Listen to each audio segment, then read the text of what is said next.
வணக்கம், welcome back to Thoothukudi cooking. இன்றைக்கி நம்ம பார்க்க போகிற ரெசிபி முட்டை கிரேவி. ரொம்ப ஈஸியாக, டேஸ்ட்டாக, அதே நேரத்தில் ஹெல்த்தாக செய்யக்கூடிய ரெசிபீஸில் ஒன்று முட்டை கிரேவி. வாங்க எப்படி செய்யலான்றதை பார்க்கலாம். அடுப்பில் ஒரு கடாய் காய வச்சுருக்கேன். அதில் 1 டேபிள் ஸ்பூன் அளவு எண்ணெய் ஊற்றிருக்கேன். எண்ணெய் நல்லா காஞ்சிருச்சு. இதில் ஒரு பிரிஞ்சி இலை, 1/4 டீஸ்பூன் அளவு சோம்பு, ஒரு பட்டை சேர்த்துருக்கேன். அது நல்லா பொரிஞ்சிருச்சு. 1 கப் அளவு பல்லாரி வெங்காயம் குட்டி குட்டியாக கட் பண்ணி அதை சேர்த்துருக்கேன். உப்பு தேவையான அளவு சேர்த்துக்கிடுவோம். இப்போ இது நல்லா வதங்கட்டும்.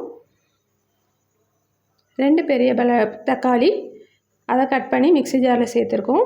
இதை இப்போ நல்லா அடித்து எடுத்துகிட்டு வந்துடலாம். வெங்காயம் இப்போ நல்லா வதங்கிட்டு இதில் நம்ம அடித்து வச்சுருக்கிற தக்காளியை சேர்த்துருவோம். வெங்காயம் தக்காளி ரெண்டும் நல்லா வதங்கட்டும். தக்காளியை அடித்து தான் சேர்க்கணுன்றதில்ல, நம்ம கட் பண்ணியும் சேர்க்கலாம்.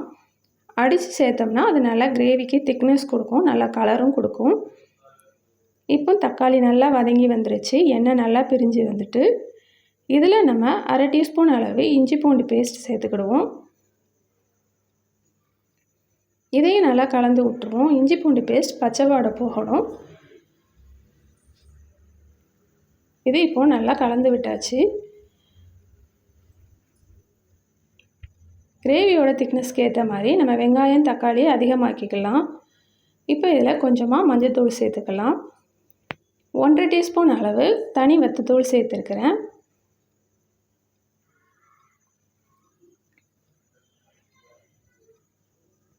வாசத்துக்காக கொஞ்சமாக கரம் மசால் பொடி சேர்த்துக்கிடுவோம்.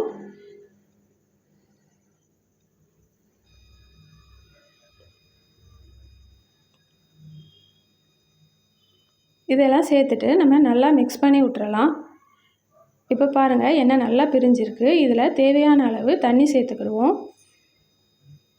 இது இப்போ லேசாக கொதி வரட்டும்.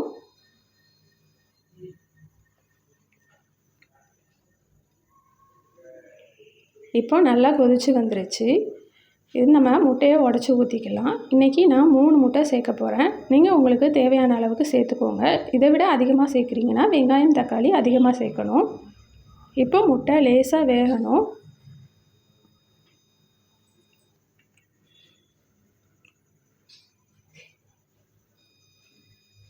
முட்டை கீழ் பக்கம் நல்லா வெந்துருச்சு. இதை மெதுவாக நம்ம திருப்பி விட்டுக்கலாம். இப்படி நம்ம திருப்பி விடுறதுனால அது 2 பக்கமும் மசாலா நல்லா ஒன்று போல் பிடிக்கும். நம்ம சாப்பிடும்போது அதோடய ஃப்ளேவர் ரொம்பவே சூப்பராக இருக்கும்.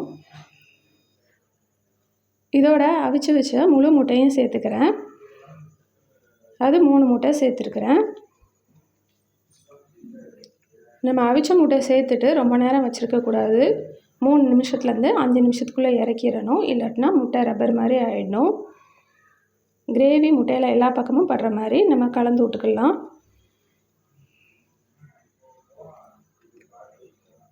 இப்போ இது மேலே லேசாக மிளகுத்தூள் தூவிக்கலாம்.